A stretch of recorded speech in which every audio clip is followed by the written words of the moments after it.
हरिओम मेरे प्रिय मिथुन राशि के साथियों, 25 जनवरी से होगा आपके जीवन में तख्ता पलट शुरू। केतु शुक्र के नक्षत्र में कर रहे हैं गोचर। होगा वैराग्य और धन का गजब विस्फोट मेल। मिथुन राशि के जातकों पर क्या होगा इसका असर चलिए जानते हैं। आपका हार्दिक अभिनंदन आपके ज्ञान दर्शन यूट्यूब चैनल में। क्या आप मिथुन राशि के हैं और पिछले कुछ समय से खुद को दबा हुआ महसूस कर रहे थे तो तैयार हो जाइए, क्योंकि मोक्ष और शक्ति का कारक केतु आपके तीसरे भाव में प्रवेश कर चुका है। ज्योतिषी में कहा जाता है कि तीसरे भाव का केतु इंसान को शून्य से शिखर तक ले जाता है। यह समय आपके डर को खत्म करने, दुनिया पर राज करने का है। आखिर क्या बदलाव आएंगे आपकी जिंदगी में, चलिए जानते हैं इस विशेष कथा और विश्लेषण में। तो देखिए, शास्त्रों में केतु को धड़ कहा गया है, जिसके पास आंखें नहीं है बल्कि अंतर्दृष्टि यानी इंट्यूशन पावर है।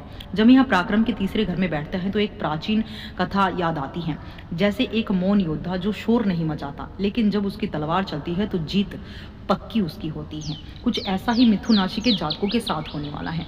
वो दुनिया के शोर में गुम होकर इस तरीके से उनकी एंट्री होने वाली है कि सभी हक्के भक्के रह जाएंगे। अगर आपकी मिथुन राशि है तो ये जानकारी आपके लिए बहुत शानदार होने वाली है, तो वीडियो के अंत तक बने रहे। वीडियो को बिल्कुल भी स्किप मत कीजिएगा। देखिए, तीसरा भाव हमारे कम्युनिकेशन का है, हमारे पराक्रम का है, हमारे साहस का है, हमारे छोटे भाई बहन का है। तो अब आपके जीवन में जब केतु शुक्र के नक्षत्र में प्रवेश करेगा तो ऐसे कौन से चेंजिंग आपकी लाइफ में होंगे, कौन से ऐसे बदलाव आपके लिए अच्छे के लिए हैं या फिर बुरे के लिए, तमाम जानकारी इस वीडियो में। मिथुन राशि वालों, आपके लिए केतु अब वही मौन योद्धा है। यह भाव आपके हाथों का है, आपकी हिम्मत का है। यहाँ बैठा केतु आपसे कहता है कि दूसरों के सहारे जीना छोड़ दो, अपने हाथों की लकीरें खुद बदलो। यह गोचर आपके जीवन से कायरता को उखाड़ फेंकेगा और आपको एक नई पहचान देगा। दुश्मनों का सफाया, द एंड ऑफ एनिमीज। आपके गुप्त शत्रु जो पीठ पीछे आपकी बुराई करते थे, अब वो खुद ब खुद आपके रास्ते से हट जाएंगे।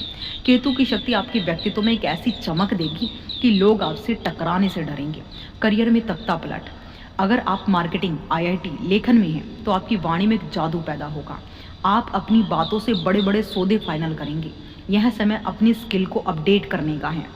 देखिए, केतु क्या है? केतु मोक्ष का कारक है। केतु पूजा पाठ, स्पिरिचुअलिटी का कारक है। जितना आप ज़्यादा स्पिरिचुअलिटी की तरफ जाएंगे, जितना आप स्पिरिचुअल होंगे, आध्यात्मिक की तरफ जाएंगे, ध्यान, मंत्र जाप, साधना, धर्म, कर्म, पूजा पाठ में बिलीव करेंगे, केतु उतना ही प्रबल होगा जाएगा और उतना ही शुभ प्रभाव देगा। मिथुन राशि के जातकों के लिए केतु का तृतीय भाव में शुक्र के नक्षत्र में बहुत प्रभावशाली, बहुत ही सकारात्मक प्रभाव माना जा रहा है। केतु जब पराक्रम के भाव में होता है तो यह जातक को निडर और अजेय बनाने की क्षमता रखता है। साहस और पराक्रम में वृद्धि। तीसरा भाव साहस, छोटे भाई बहन और संचार का होता है। केतु का यहाँ एक योद्धा की तरह व्यवहार करने वाला है आपकी लाइफ में। अदम्य साहस। आप कठिन से कठिन चुनौतियों का सामना बिना डरे करेंगे। जो काम दूसरे छोड़ देंगे उसे आप पूरा करने के दम में रखेंगे। आपके शत्रु जो हैं, कॉम्पिटिटर हैं, जो भी हैं, सब हक्के बक्के रह जाएंगे, सब आप पछड़ जाएंगे। करियर और व्यापार, स्वतंत्र निर्णय। आप दूसरों की सलाह की बजाय अपने इंट्यूशन की आवाज़, अपने अंतर्मन की आवाज़ को सुनकर फैसले लेंगे जो आपके लिए लाभकारी सिद्ध होंगे। तकनीकी और लेखन। यदि आप लेखन, पत्रकारिता, तकनीकी कार्य, मार्केटिंग में हैं तो केतु की सूक्ष्म दृष्टि आपको दूसरों से आगे रखेगी। यात्राएं, कम दूरी की यात्राएं हो सकती हैं। ये यात्राएं शुरुआत में थका देने वाली लग सकती हैं, लेकिन भविष्य में आपको बड़ा लाभ देगी। भाई बहन और सामाजिक संबंध। यहाँ केतु थोड़ा चुनौती डाल सकता है। भाई बहनों से मतभेद, यानी तीसरे भाव में केतु भाई बहनों के साथ वैचारिक मतभेद, उनसे दूरी पैदा करा सकता है। हो सकता है आप उनकी मदद करना चाहे और वो आपके इन जो है मेहनत को, आपकी ईमानदारी को गलत समझे, लेकिन संवाद की कमी के कारण गलतफहमी ज़्यादा बढ़ सकती है, इसलिए संवाद करते रहें। वहीं पड़ोसियों से संबंध, आस पड़ोस के लोगों के साथ फालतू की बहस से आपको बचना है। संचार और वाणी पर इसका गहरा प्रभाव है। आप बहुत कम बोलेंगे, लेकिन जो बोलेंगे वो बहुत प्रभावशाली और गहरा होता है। देखिए, मूर्ख इंसान सिर्फ बहस करता है, समझदार इंसान सिर्फ चुप हो जाता है और सब कुछ थम जाता है। आपकी बातों में एक प्रकार का रहस्य या आध्यात्मिकता झलक सकती है। लोग आपकी सलाह को बड़ी गंभीरता से लेंगे। स्वास्थ्य। केतु का तीसरे भाव में होना आमतौर पर स्वास्थ्य के लिए अच्छा है, लेकिन यह हाथों और कंधों, कान से संबंधित छोटी मोटी समस्याएं आपको देगा। मानसिक रूप से आप खुद को बहुत मजबूत महसूस करेंगे, जिससे तनाव आप पर हावी नहीं होगा। मिथुन राशि के लिए कुछ विशेष सावधानियां हैं। केतु जब तक शुक्र के नक्षत्र में रहेंगे आपको ये कुछ उपाय करने चाहिए। देखिए, अति आत्मविश्वास, साहस अच्छी बात है कि लेकिन और कॉन्फिडेंस में आकर किसी से उलझे नहीं।